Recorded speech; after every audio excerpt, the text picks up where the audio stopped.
Donc,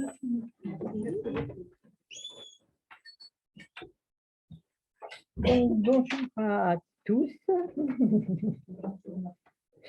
Bonjour à ceux qui sont au loin.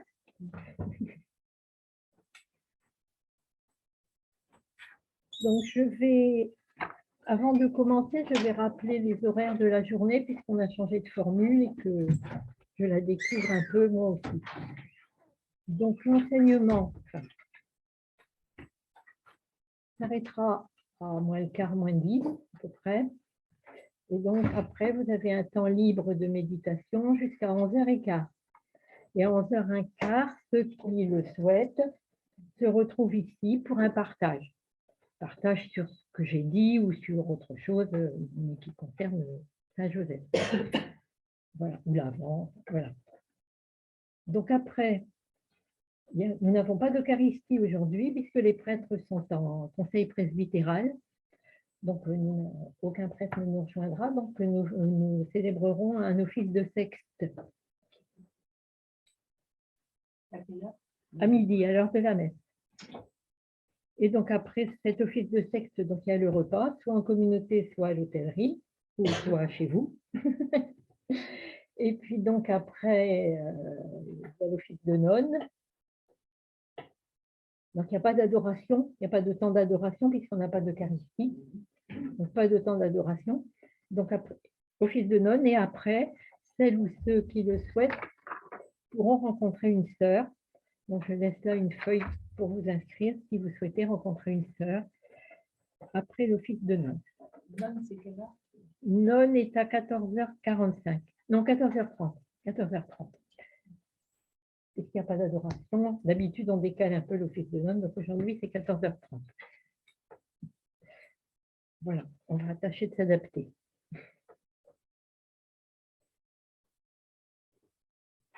Voilà, donc avant de commencer mon intervention, je vais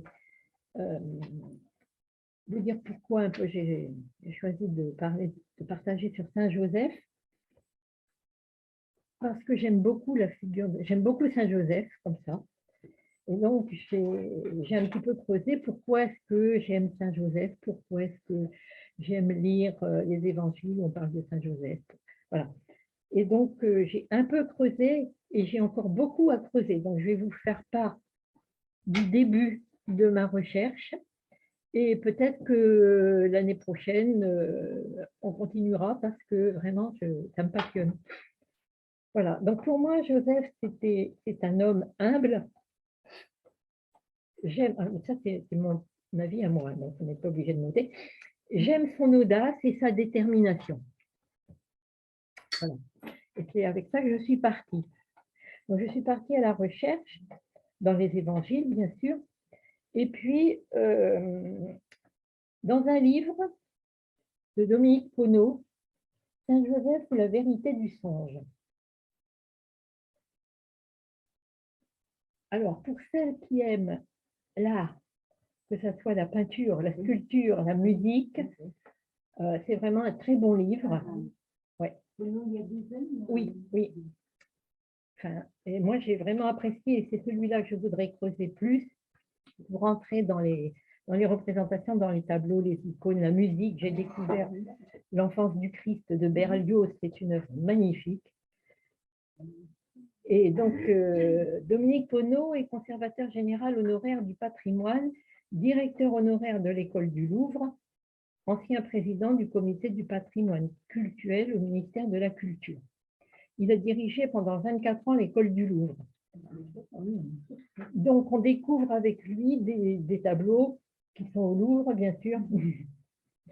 Donc, c'est vraiment très, très intéressant. Alors, je voulais photocopier des reproductions, mais par souci écologique, je n'ai pas fait.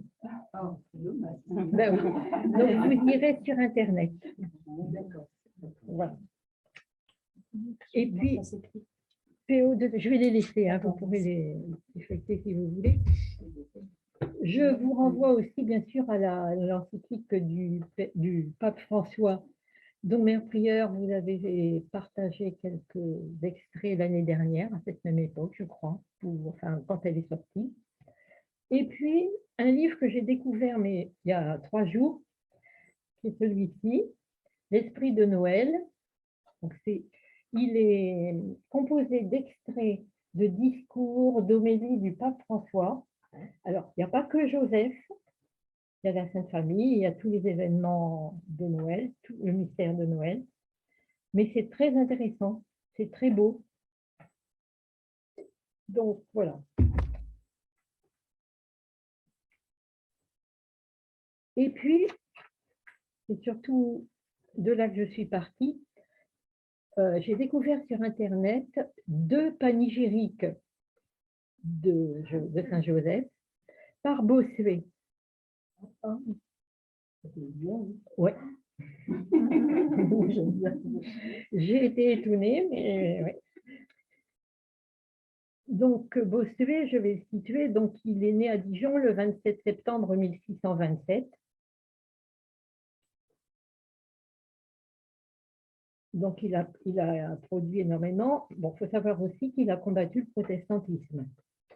Donc, tout n'est pas bon. Donc, il a prononcé le premier panégyrique à l'hôtel de Rambouillet à l'âge de 16 ans.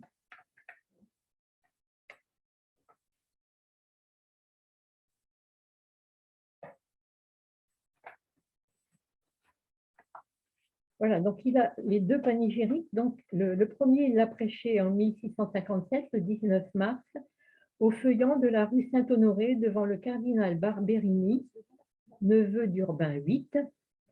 Il y avait 22 évêques réunis pour l'Assemblée générale du clergé de France.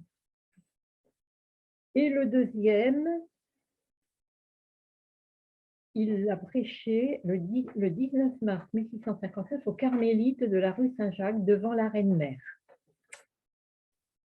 Voilà.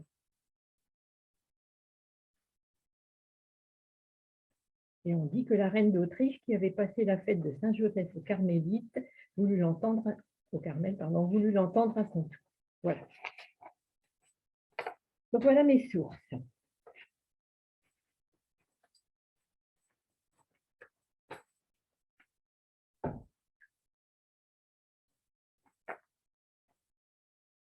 Alors quand j'ai pensé à Saint-Joseph, j'ai aussi pensé au psaume 130 qui dit « Seigneur, je n'ai pas le cœur fier, ni le regard ambitieux.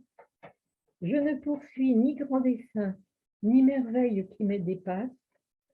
Non, mais je tiens mon âme égale et silencieuse. » Et je trouve, enfin moi, je vois Joseph dans ce psaume-là, parce que c'est vrai que Joseph est un grand silencieux dans l'Évangile. L'Évangile ne nous rapporte aucune parole de Saint Joseph.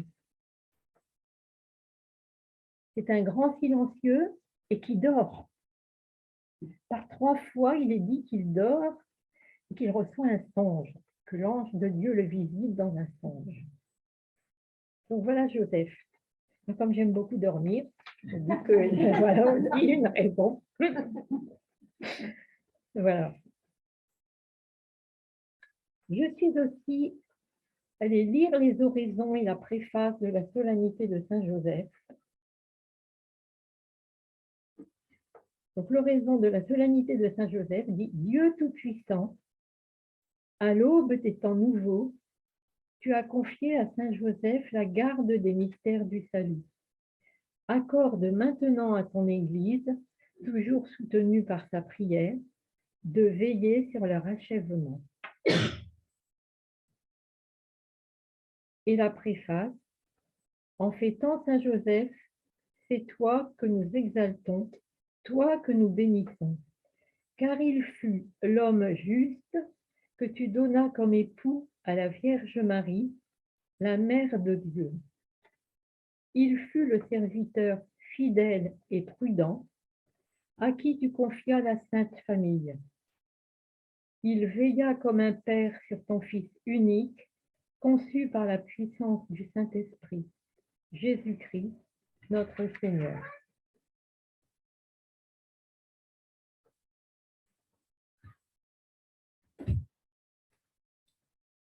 Voilà, donc vous pouvez retrouver cette oraison, cette préface dans vos missels. Le jour du 19 mars. Oui, c'est ça, c'est le 19 mars.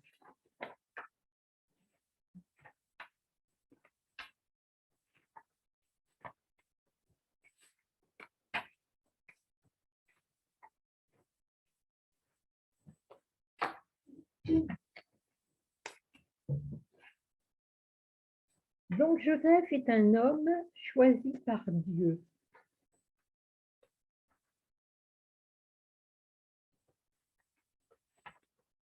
Cela veut dire que Dieu lui-même a choisi d'avoir besoin d'un homme.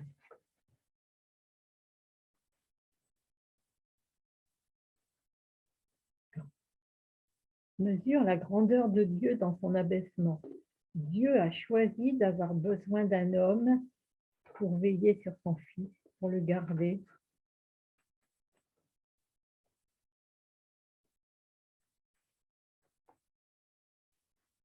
Voilà un beau sujet de méditation.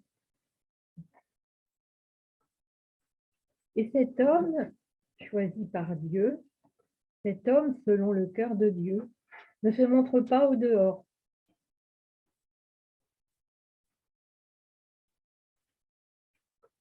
Dieu ne le choisit pas sur les apparences, ni sur le témoignage de la vie publique.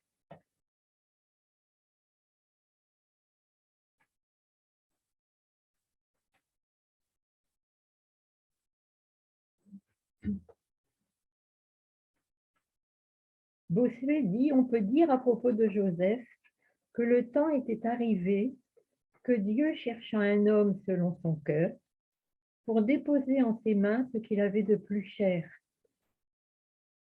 son fils unique, l'intégrité de sa mère, le salut du genre humain, le secret de son mystère.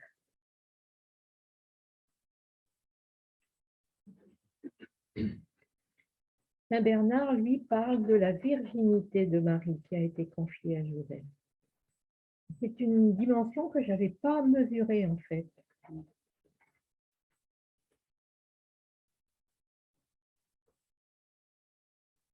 Dieu a confié à Joseph son fils unique, la virginité ou l'intégrité de sa mère, le salut du genre humain, le secret de tout son mystère.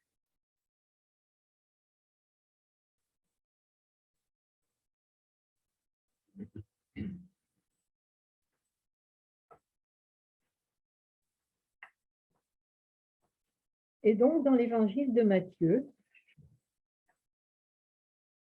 il est dit, voici comment fut engendré Jésus-Christ. Marie, sa mère, avait été accordée en mariage à Joseph, sans aucune précision, un homme très discret. Avant qu'ils aient habité ensemble, elle fut enceinte par l'action de l'Esprit Saint.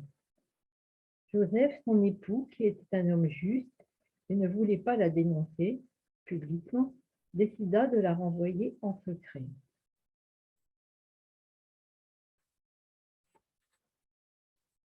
Donc le pape François,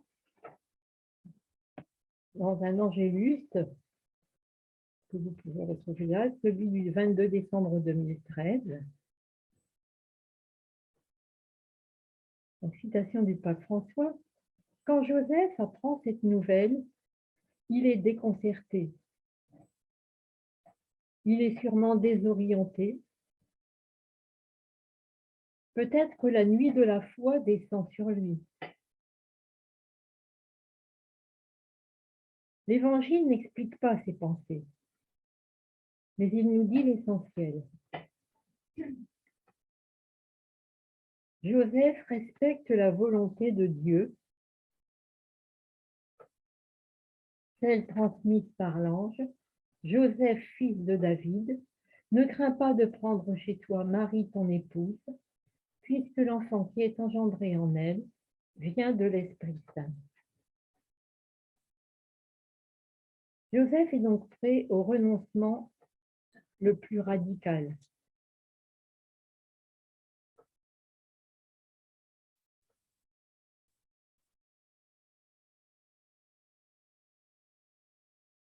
peut dire que cette courte phrase résume un véritable drame intérieur. Mais cet homme juste entend accomplir la volonté de Dieu et avait décidé, avec une grande douleur, de répudier Marie en secret.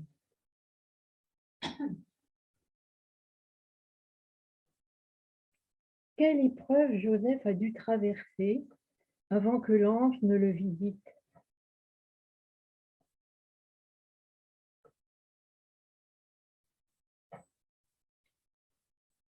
Et le pape François continue. Combien de fois la rancune, la haine nous ont-elles empoisonné le cœur? Ne le permettez pas. Suivez l'exemple de Joseph. C'est ainsi qu'il est devenu plus libre et plus grand.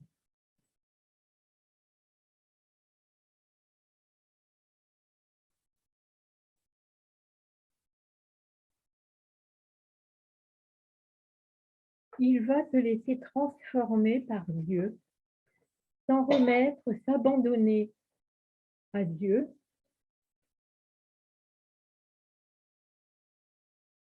Et nous savons bien que si nous acceptons de nous laisser transformer par Dieu, il n'y a pas de transformation qui ne passe par la mort.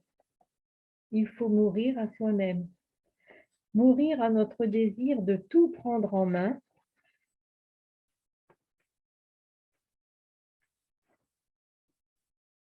pour que la force de Dieu puisse agir en nous.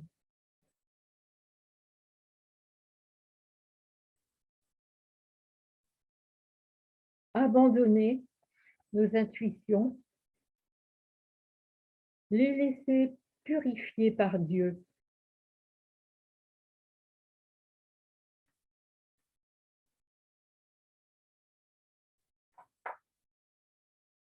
Donc l'ange du Seigneur intervient dans la nuit de la foi, dans le désespoir de Joseph.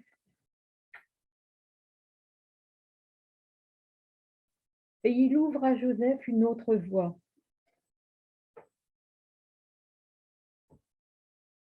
La voie large de l'amour véritable, qui ne possède pas, qui ne capte pas.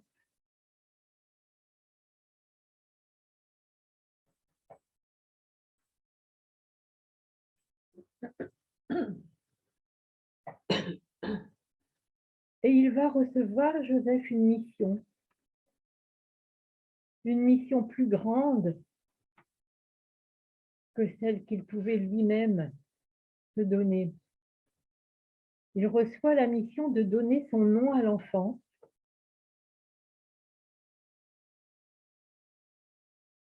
un nom qui va situer Jésus dans une lignée, dans une famille, et lui donner une dimension sociale.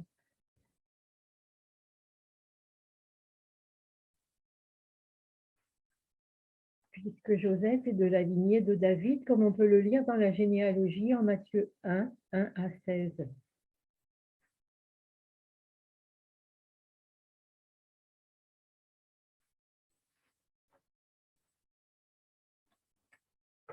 Quand Joseph se réveilla, dit l'Évangile, Matthieu 1, 24, quand Joseph se réveilla, il fit ce que l'ange du Seigneur lui avait prescrit. Il prit chez lui son épouse.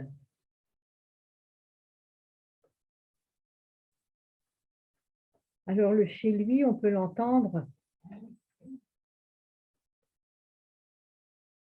de façon stricte, de façon large. Il prend Marie dans sa maison, mais il la prend aussi en lui, en son cœur, dans sa vie, dans tout son être. Il l'accueille, il la reçoit parce qu'elle est un don de Dieu. C'est Dieu qui lui donne Marie. Il voulait, lui, il avait envisagé de la prendre pour épouse, et Dieu lui donne Marie comme épouse. Il lui confie Marie. Il lui demande d'en prendre soin et de prendre soin de l'enfant.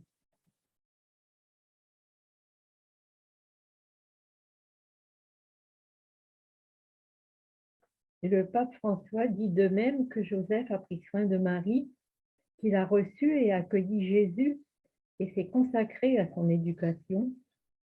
De même, il est le gardien et le protecteur du corps mystique, l'Église. Joseph est le gardien et le protecteur de l'Église.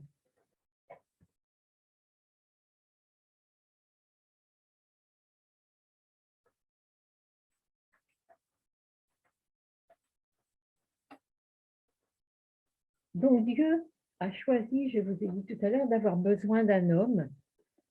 Joseph est choisi par Dieu pour être le père de Jésus. Joseph n'a pas de part à la naissance de l'enfant et Dieu met l'enfant entre ses mains. Il le remet à ses soins.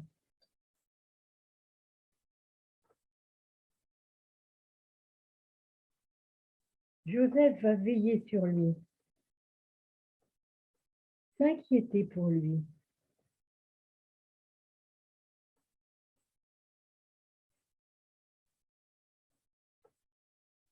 Dieu va distiller dans le cœur de Joseph son amour de père.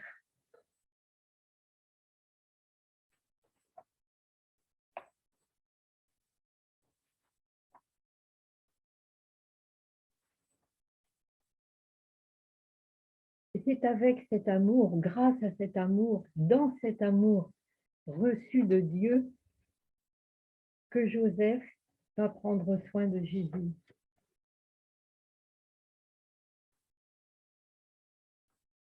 Dieu met son fils en la garde d'un homme mortel qui conduira son enfance, dit Bossuet. Et Joseph s'offre de tout son cœur pour accomplir la mission qui lui est confiée.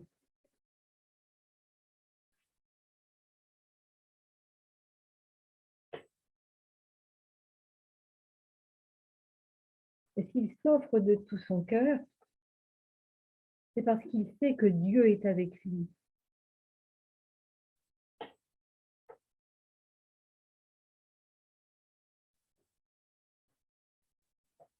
Dieu va être avec lui au pas à pas de chaque jour. Et Dieu va façonner, comme je vous le disais, Dieu va façonner en Joseph un cœur et des entrailles de père.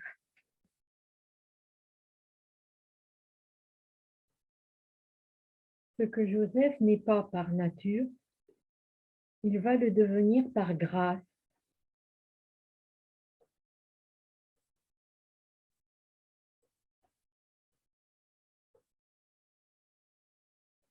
Et nous pouvons entendre, c'est Bossuet qui le dit, nous pouvons entendre que Dieu est ainsi avec chacun et chacune d'entre nous,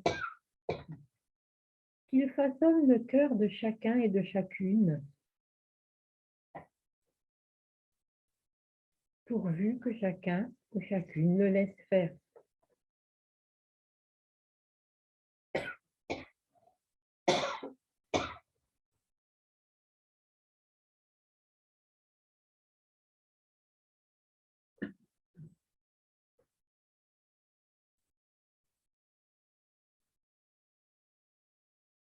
Et Joseph, comme Marie, a accepté de ne pas avoir prise sur ce mystère qui lui est confié.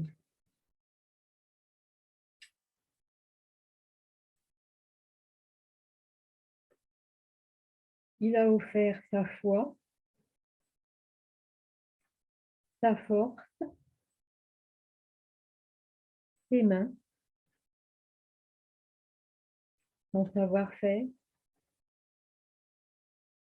son amour. Et Jésus a pu grandir en humanité et en sainteté sous le regard de Dieu, grâce à la présence de Joseph et de Marie.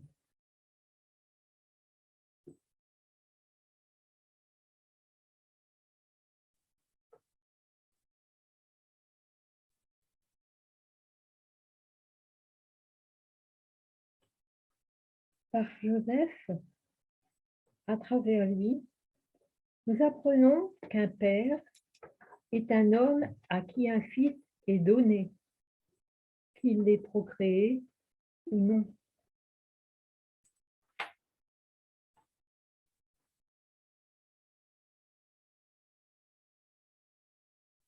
Joseph est père parce qu'il a reçu un fils.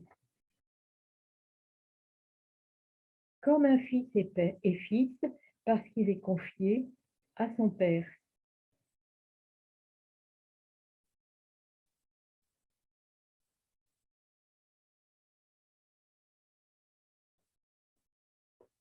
Mais qu'on soit parent ou qu'on ne le soit pas, qu'on ait conçu ou pas des enfants, on sait bien que l'enfant qui nous est confié n'est pas pour autant notre propriété.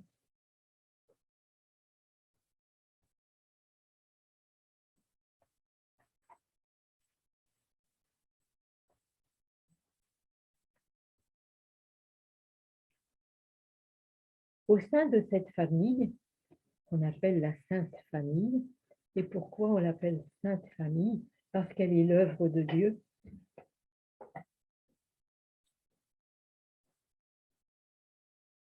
Au sein de cette famille, donc, Joseph est un artisan.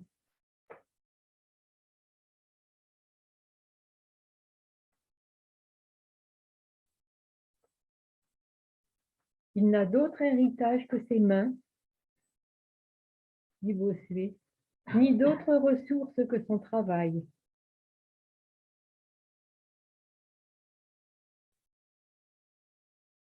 Une boutique peut-être, une clientèle, la stabilité, une vie simple et cachée. Et le voilà contraint d'aller en Égypte et d'y vivre en exilé. Parce que, au cours d'un songe, l'ange est apparu à Joseph et lui a dit: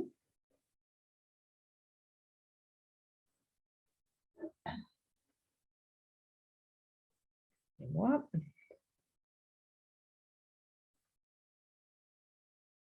fuis en Égypte,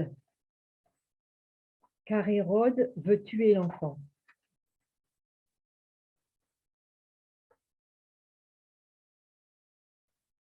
Et voilà tout à coup l'insécurité pour Joseph et sa famille.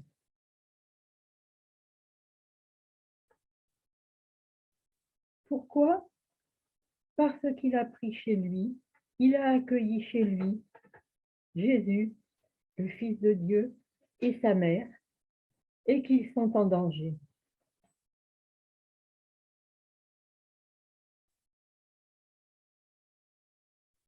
Joseph se plaint-il?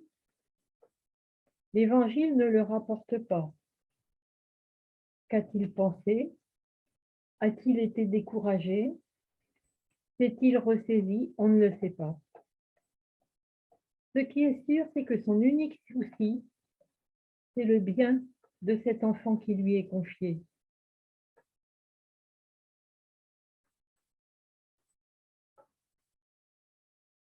Il avait entendu dire par Siméon et Anne au temple, quand Marie lui avait présenté Jésus, ils avaient entendu dire que des malheurs leur étaient promis. Mais avaient-ils compris l'un et l'autre? Donc ici, ils avaient entendu les prophéties d'Anne et Siméon.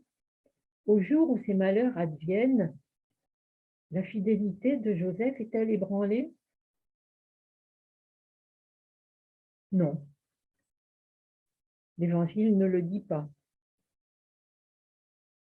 Mais nous est révélée sa soumission à la volonté de Dieu, nous est révélée sa fermeté pour prendre la décision, pour agir, son audace, sa détermination.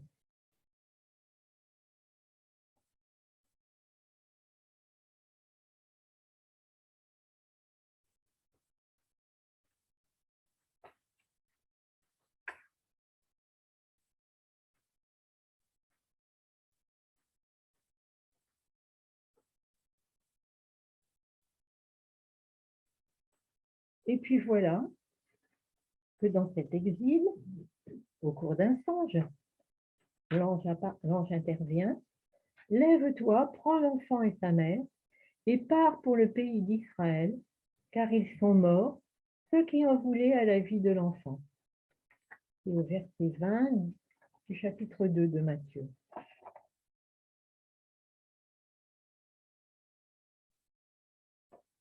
Et voilà Joseph reparti, soumis à la volonté de Dieu, mais dans une soumission réfléchie, certainement.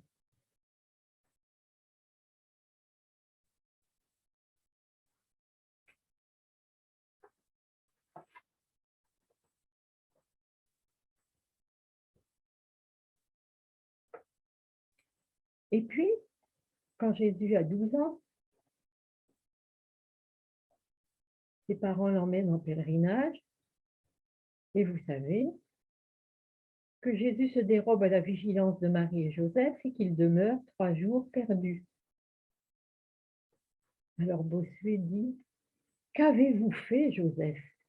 Qu'est devenu cet enfant que le Père vous a confié? Qui pourrait raconter le tourment de Joseph et de Marie? Marie parle à Jésus quand ils l'ont retrouvé. Joseph ne parle pas. Joseph est un grand silencieux. Marie dit, mon enfant, pourquoi nous as-tu fait cela? Vois comme ton père et moi, nous avons souffert en te cherchant.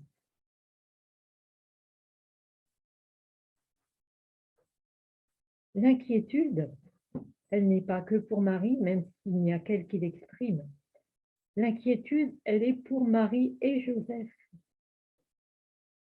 Et en cela, Joseph se révèle père.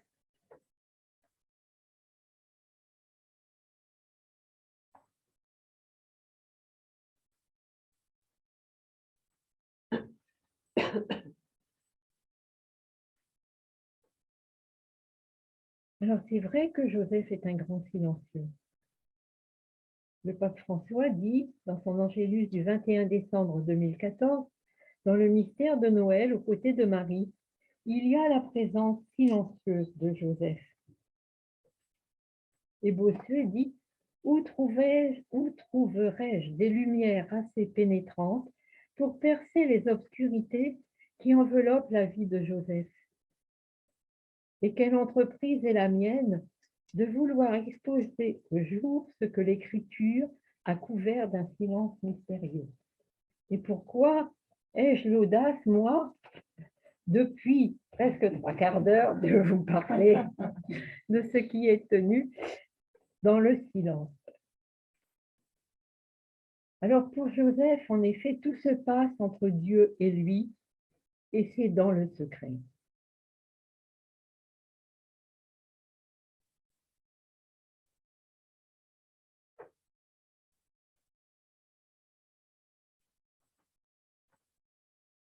On peut penser, et c'est Dominique Poneau qui le dit, que si Dieu a choisi Joseph, c'est parce que Joseph est un homme selon le cœur de Dieu et qu'il s'est laissé façonner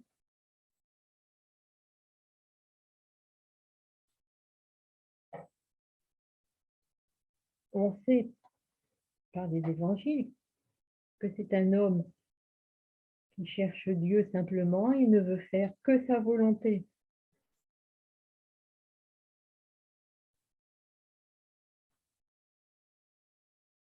Sans se détourner, sans s'écarter ni à droite ni à gauche, il a marché dans la voie qui conduit à Dieu.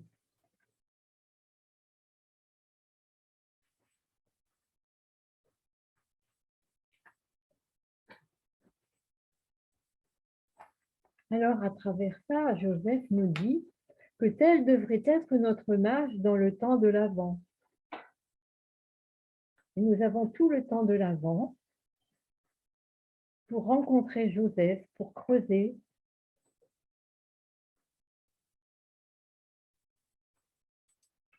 Les Écritures en ce temps ne cesseront de nous rappeler à la vigilance. Vigilance afin de préparer les chemins du Seigneur et de nous préparer, nous, à l'accueillir, de préparer notre cœur à sa venue. Vigilance en tout temps. Relecture, demande de pardon, cœur à cœur avec le Seigneur, afin d'entendre sa parole.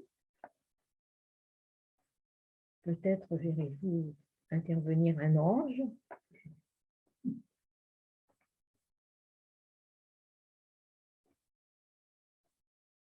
Vigilance pour recevoir la parole en vérité et la mettre en pratique.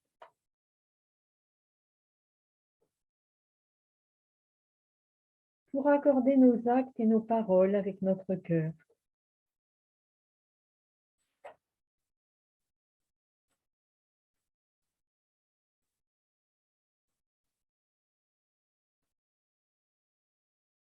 Pour traverser les tourments, les tempêtes, comme Joseph. Joseph, à travers qui Dieu nous révèle un tel chemin d'apprentissage.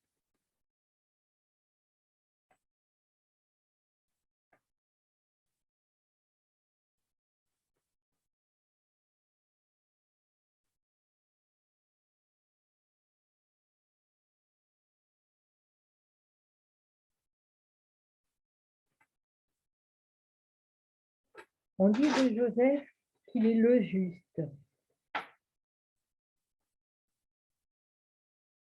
Bossuet dit « La vie des pécheurs fait plus de bruit que celle des justes. » Le juste ne fait rien pour les yeux des hommes. Il fait tout pour les yeux de Dieu.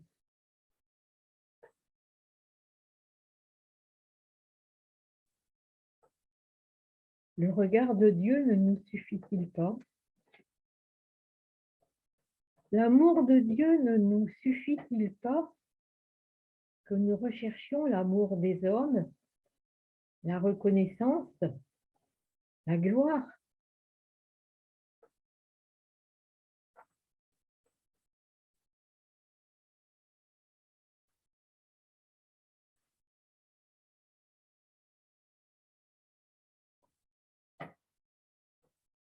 Aimons la vie cachée, où Jésus s'est enveloppé avec Joseph.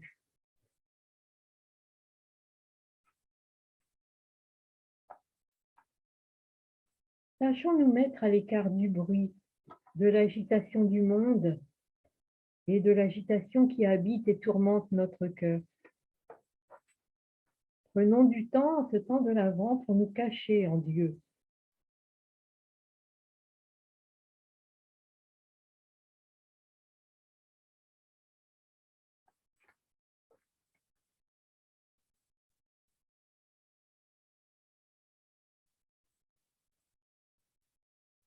Et si nous nous endormons,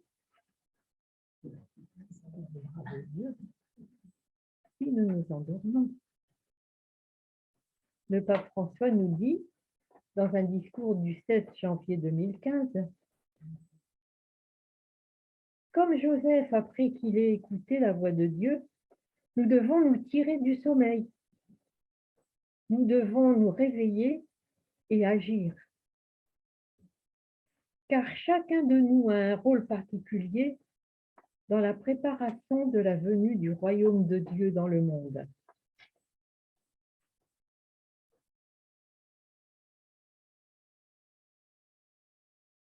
Ainsi, le don de la Sainte Famille a été confié à Joseph pour qu'il participe à son développement. À chacun d'entre nous est confiée la volonté de Dieu afin que nous l'aidions à avancer.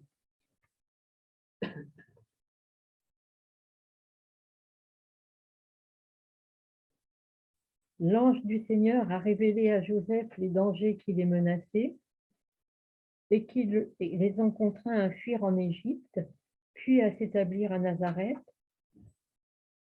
De la même manière, Dieu nous appelle à reconnaître les dangers qui nous menacent nos familles, qui menacent le monde,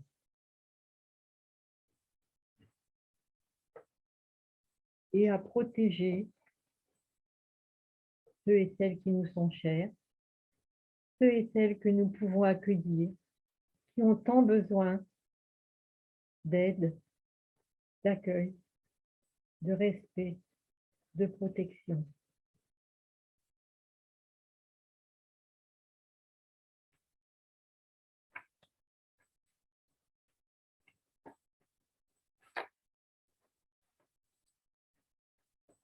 C'est à 11h15, c'est tout chose.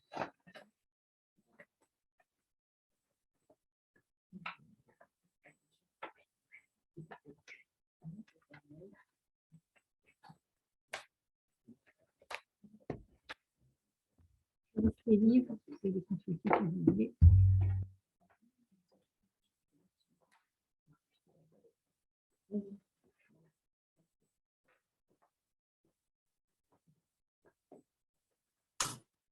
Merci beaucoup.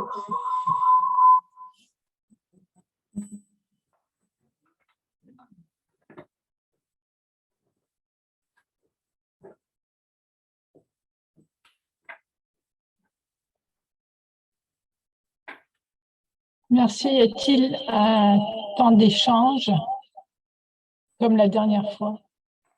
Oui, Et on peut y participer également? je ne sais pas. Ça, je ne sais pas. C'est à quelle heure? 11h15. 11h15, très bien noté. Merci.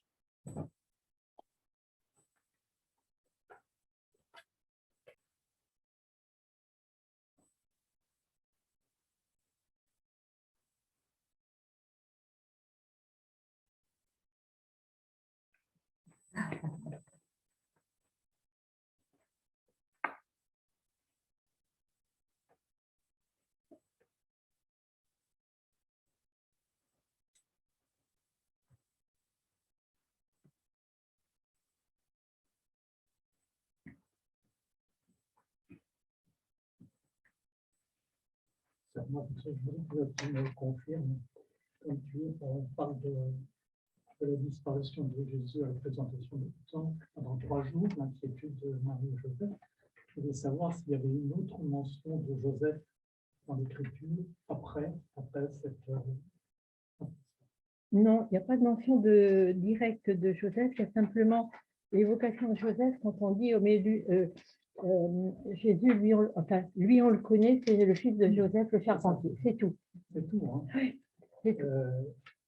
Bon, que avant sa vie publique, je dirais, c'est un peu logique.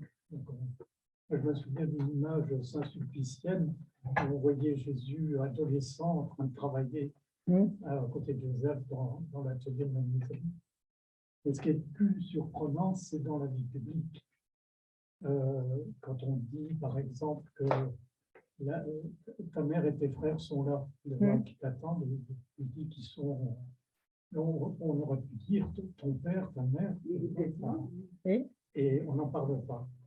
Et alors, pour moi, le plus étonnant, c'est qu'on n'a pas Joseph au pied de la croix, on n'a pas de Joseph la mise au tombeau, donc on peut, je ne sais pas si on. C'est quand même curieux qu'on parle. On ne parle pas beaucoup de Marie d'ailleurs, hein, dans la vie publique de Jésus. Mais par contre, elle est là au pied de la croix. Et donc, on peut s'étonner quand même, logiquement, que Joseph ne soit pas là. Mais ça, il doit y avoir une grande différence d'âge.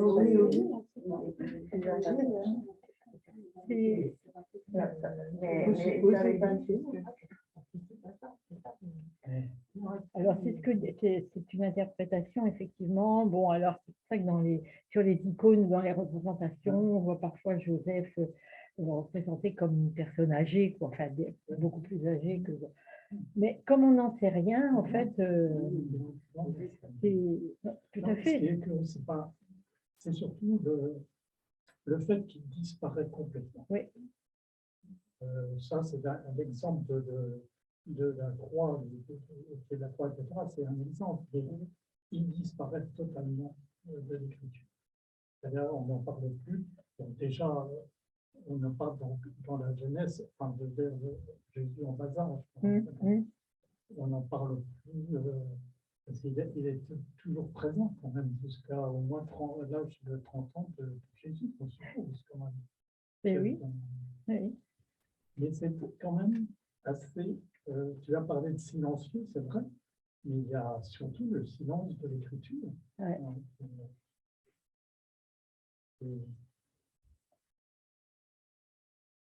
C'est ça, il n'y a aucune mention. Alors, c'est sûrement une volonté des évangélistes de ne pas mentionner ou la mort de Joseph. Ou, peut-être pas connu, les évangélistes. Ben oui,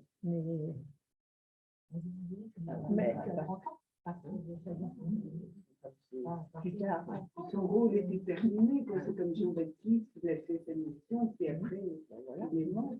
Et là, sa mission était délivrée. Et Marie, on parle plus non plus. Si on en parle jusqu'à Marie, on en parle jusqu'à la Pentecôte, dans les actes des apôtres. Oui. La scène de la Pentecôte, c'est spécifique. Et elle ne parle jamais de Joseph non plus. Non. Mais Marie, après le noce de Cana, elle ne dit plus rien. Hein. Lui, il ne parle pas, mais elle a vécu avec lui. Et après, elle a parlé aux disciples, mais il n'a jamais un échange sur le passage de Joseph. Mais c'est peut-être aussi voulu. c'est ça. Comme on parle On peut s'en étonner, effectivement. On s'en étonne de cette disparition de Joseph. Ce grand silence de l'écriture, comme je dis. Alors moi, j'ai suivi un cours, 4 cours d'art sur Joseph. Ah, Voilà, Joseph et Jésus. Alors, les pâtres sont tellement imaginatifs, ben oui. mais c'est extraordinaire. Vraiment, j'ai beaucoup aimé ces 4 cours par un professeur François Bossi. Voilà. Et alors, dans mes pérégrinations, il y avait un tableau qui était à Grenoble. Donc moi, je suis partie à Grenoble pour voir le tableau, comme je ne connaissais pas bien Grenoble. Et là, c'était la mort de Joseph, qui était représenté par un peintre Stella, qui est quand même un peintre connu. Je l'ai cherché, il y avait 50 salles dans le musée, donc je l'ai trouvé enfin. Et voilà, écoutez, c'est extraordinaire ce tableau. Là, vous aviez Jésus qui était près de son père, plein d'attention. Il avait Jésus à cette époque. C'était un adulte. Oui. Et puis Marie, les pieds, et puis notre Joseph. Voilà, c'était vraiment un très beau tableau. Alors voilà, je l'ai vu, mon tableau. Et puis il y en avait un autre. Comment? Vous n'avez pas fait de photo. Oh, bah si, je dois avoir la photo aussi. Si. Et C'est de puis. Jacques Stella, c'est ça? Hein? C'est de Jacques Stella, là. Il en parle. Oui, c'est ça. Extraordinaire. Et il y en a un autre aussi, c'était Joseph et Jésus. Là, ils étaient peut-être au repos, ils étaient assis sur un petit muret. Et voilà, c'est extraordinaire. Et ce tableau se trouve sur la côte, à côté de où était Proust, là. En fleurs, non pas en fleurs, où était Proust. Bon. Cabourg, Villers, voilà, à Villers, dans l'église de Villers. Alors, comme j'ai un cousin, je remue tout le monde, comme j'ai un cousin qui a un appartement à Villers, je lui dis, va me trouver le tableau. Et il me l'a envoyé. Alors là, ils étaient tous les deux assis sur un petit muret. Voilà. Vraiment, c'est des choses qu'on n'imagine pas. Mais par les peintres, on a une autre vision de ce Joseph. Oui, parce que pareil, quand on le voit tout petit, Jésus, il prend dans ses bras, voilà, puis on le sent vraiment très, très aimant. Et puis, quand c'est Marie qui l'a, il lui caresse les pieds, ses petits pieds. Écoutez, c'était adorable. J'ai beaucoup, beaucoup aimé. Puis alors, quand il est dans son atelier, Hein, il lui montre avec la scie, voilà, comment il travaille, comment il faut apprendre, comment il a appris son métier de charpentier. C'est extraordinaire. Ouais. Moi, je me suis vraiment. J'ai beaucoup aimé ces 4 cours d'art, ce qui fait qu'on a vu au moins, on voit à peu près une trentaine de tableaux à chaque fois, donc vous voyez, ça fait, hein, mais dans le monde entier, hein, pas seulement qu'en France. Voilà. Je ferme la On parenthèse. fait dans ce livre La famille sainte. Oui, oui, oui, oui, oui, c'est ça. Donc, vous l'avez trouvé, c'est là. C'est là, il est dans le livre de... Oui, mais il n'y a pas la photo. Non, il n'y a pas Ben la voilà, photo. c'est ça. Moi aussi, j'ai cru qu'il montrait des tableaux. Oui, moi aussi. Moi aussi. Mais on pourra regarder. Oui, c'est Bah ça. oui, Donc, je- moi, je suis allée voir les représentations. Mhm. Bon, si on regarde les icônes, Ah oui. souvent, Joseph est en retrait, Toujours. comme il est justement en retrait. Dans les crèches, c'est pareil, il est toujours derrière, hein, Et caché puis, un peu avec la un petit peu comme ça, Oui, là, oui, je pense. dans l'incompréhension du mystère, etc. Mais il ne parle pas du tout de Georges de la Tour. Là. Il y a des tableaux de Joseph et Jésus. Oui. Si, il l'évoque un peu. Oui, oui, mais, oui. Mais si on reste proche des Écritures, comme le disait Jean-Michel, on ne sait rien. Alors après, les peintres, les écrivains, bon, ont effectivement imaginé. Oui, oui, oui, oui. Alors, Mais- c'est vrai qu'on le mais- voit autrement, Oui. avec la représentation. Et c'est tout à fait louable, on pourrait écrire, puisque l'évangile ne s'arrête pas, en fait, on écrit. Mais là, effectivement, sur Joseph, nous ne savons rien. Et justement, c'est une démaîtrise, quelque part, comme je le disais tout à l'heure. Il nous faut accepter de ne pas savoir. Et puis, de continuer à croire. Et puis, alors, on peut imaginer, comme les peintres l'ont fait, mais on peut aussi s'arrêter à ce grand silence-là. Et puis, La foi n'est pas scientifique, ben non, c'est par amour qu'on Hum. croit. tout à fait. Et comme lui-même s'en est remis complètement et a accepté de ne pas maîtriser, on peut nous accepter, mais c'est notre gros problème, c'est la démaîtrise. Hein. Pour beaucoup d'entre nous, on aime bien tenir et puis savoir et puis C'est comme... Pardon. Et c'est peut-être aussi un peu ce qui m'interroge, c'est dans un monde où Jésus est né, qui était quand même patriarcal, oui,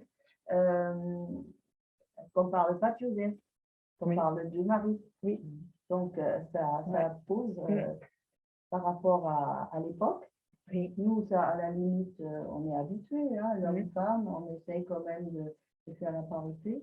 Mais à l'époque, on parlait plus en masculin c'est vrai. qu'en Oui. féminin. Et c'est une certaine modernité qu'on découvre dans les évangiles. Mm. Donc ça aussi, ça peut interpeller. Tout à fait.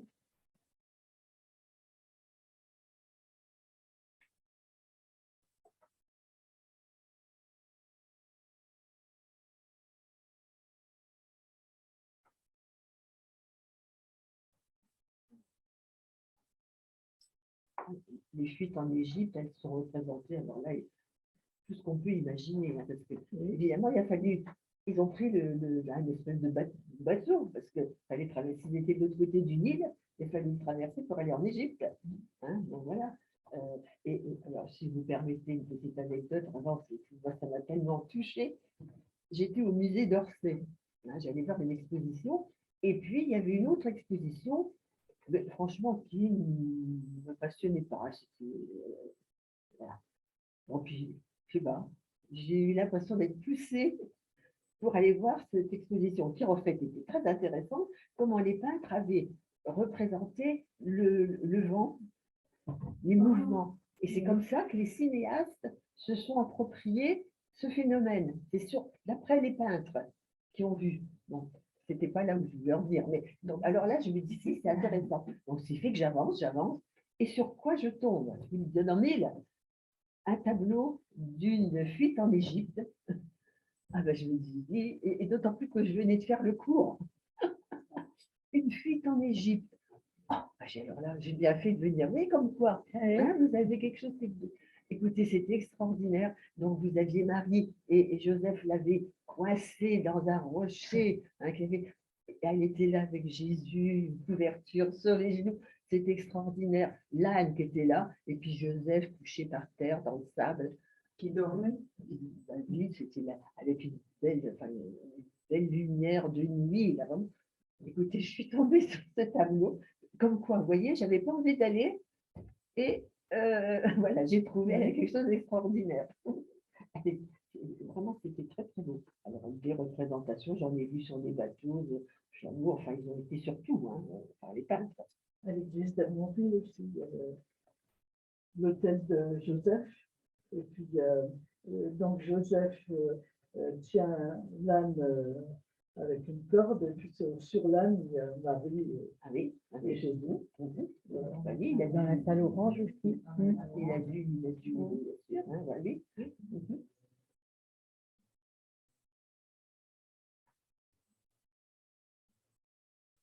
Alors, on a besoin, c'est vrai, justement, j'entends à travers ce que vous dites, qu'on a besoin de se représenter, qu'on a besoin de voir ce que l'écriture ne dit pas. Ah oui, voilà, c'est ça.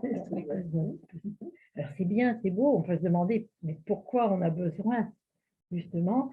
Est-ce que c'est parce que, justement, le fait de ne pas savoir, ça nous... Ouais, c'est pas, mais c'est pas normal, quoi. On voudrait savoir. Donc, les peintres, eh ben, ils nous aident en représentant. Oui. Après, c'est des représentations de ce qu'on ne sait pas. Ça peut nous aider à méditer aussi parce qu'on ne sait pas qu'a pu penser Joseph à ce moment-là. Et moi, dans ce cas-là, qu'est-ce que je penserais, qu'est-ce que je ferais? C'est ça. La Tout à fait. méditation, je trouve que Oui. c'est intéressant. Parce que dans les représentations de la fuite en Égypte, par exemple, bon, il y en a, moi je suis allée sur Internet voir, et puis il y en a plein d'autres. Bon, il y a des représentations différentes, il y a des attitudes de Joseph tout à fait différentes qui nous disent autre chose. Et bon, et moi, celle-là, elle me touche particulièrement, mais vous, peut-être pas, donc ce sera une autre. Donc, quelque part, on se rassure. Ça nous permet de chaque jour, nous faire toucher par une chose différente. Aussi. On peut se représenter la fuite en Égypte. Aujourd'hui, je peux l'imaginer comme ça, puis dans 3 jours, elle sera différente. Ça nous montre que c'est vivant, enfin, c'est pas quelque chose de figé. On ne nous impose pas une représentation.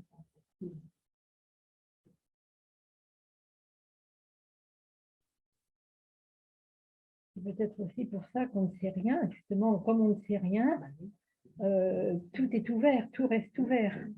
Tout à fait.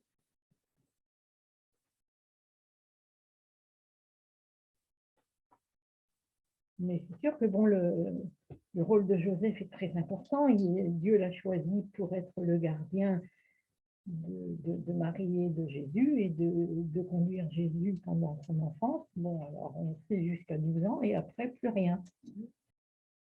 Alors effectivement, à 12 ans, il est adulte. Hein, et donc, ben voilà. Donc peut-être que c'est aussi pour ça, mais on n'en sait rien. On ne sait pas en fait. Entre 12 et 30 ans, il a eu sa vie publique. Pareil, on ne sait rien non plus. Et c'est pas une histoire, enfin, je veux dire, Non. on ne nous raconte pas une histoire. C'est des émissions. Enfin, je pense à Jean-Baptiste, sa mission est terminée, vous savez, et chaque année, enfin, moi je me dis ça peut se rapporter aussi à nous. On peut avoir un temps où on fait des choses, et puis après, hop, notre temps est passé. Et je trouve quand on vieillit, c'est un petit peu ça aussi. On avait on avait des responsabilités, on avait et puis il faut trouver un équilibre, quoi. il faut dire que malgré l'âge qui avance, le Seigneur, il a quelque chose de très technique.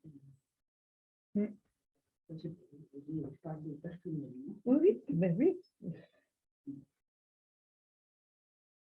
Il y a une phrase que tu as dit dans les débuts. Joseph voulait renvoyer Marie quand il a appris qu'elle était enceinte. Et il a eu un songe, un ange lui est apparu. Et tout de suite après, il a obéi à Dieu. En fait, il a pris Marie pour épouse chez lui, dans sa maison et dans son cœur. Et alors, tu as dit, il faut mourir à soi-même. Il est transformé par Dieu, il faut mourir à soi-même.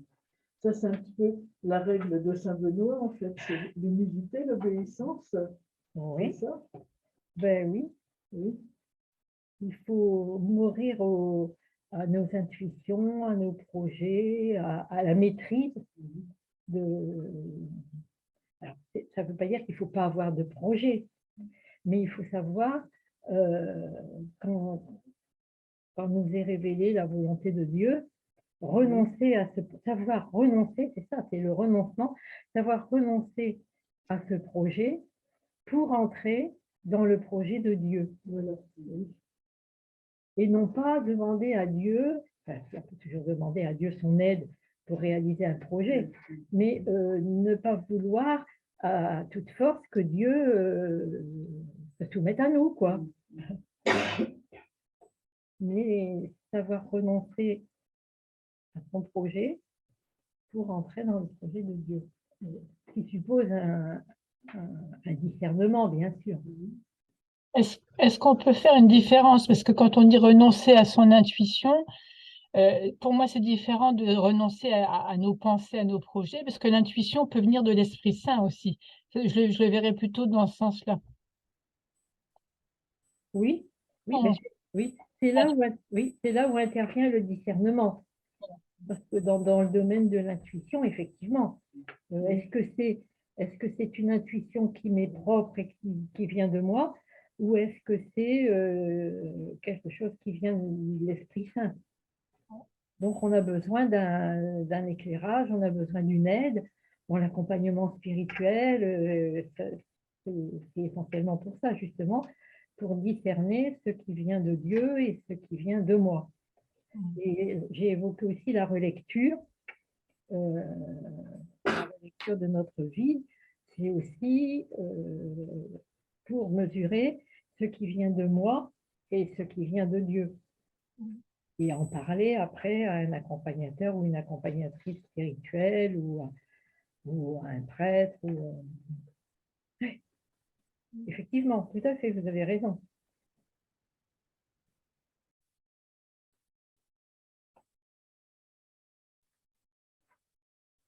Et quand Liliane disait qu'elle s'est sentie comme poussée vers cette exposition-là, et bien, alors,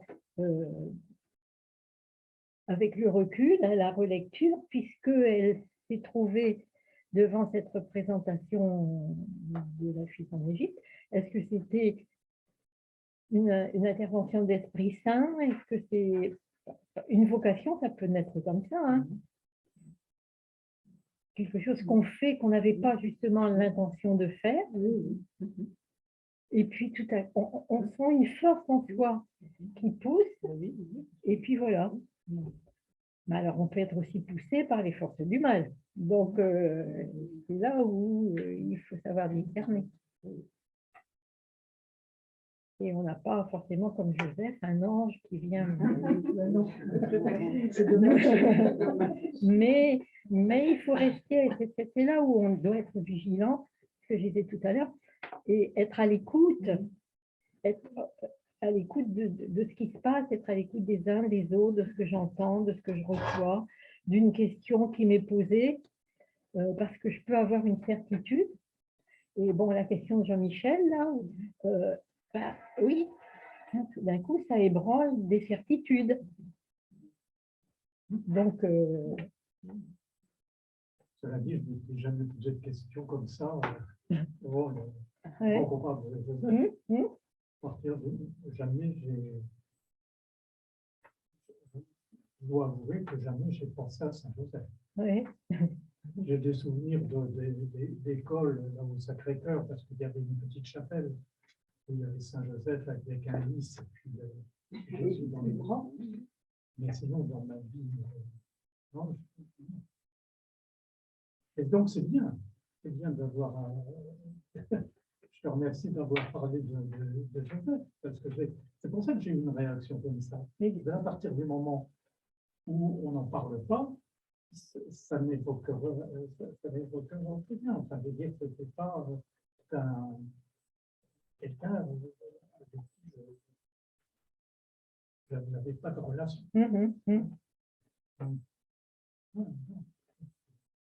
C'est quelqu'un que j'aime bien aussi. Mais c'est quelqu'un qui est important. Oui.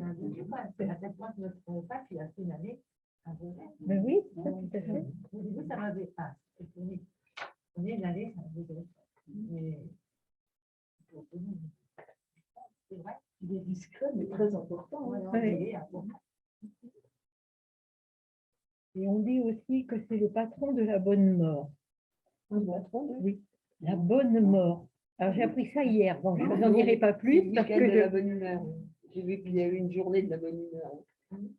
C'est surpris, donc. Alors pourquoi la bonne mort? Je ne sais pas. Donc oui, quelqu'un m'en a parlé hier parce que justement je disais que j'allais donc se préparer à mourir. Enfin, je ne sais pas. Donc je ne vous en dirai pas plus, mais je vais creuser. Vous voyez, je vous ai dit que je n'avais pas fini. Ouais. Oui, parce que quand c'est ça qui est riche et qui est vivant, en fait, c'est que on commence à lire une chose, une autre, bon, et puis ça ouvre des portes, et puis on avance un peu, puis d'autres portes s'ouvrent, et on n'a jamais fini, quoi. Et c'est enthousiasmant, quoi. C'est dynamisant aussi.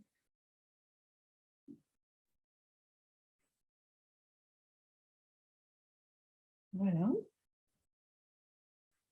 Ça va, Marie-France? Ça va, merci bien. Bon. Merci à vous.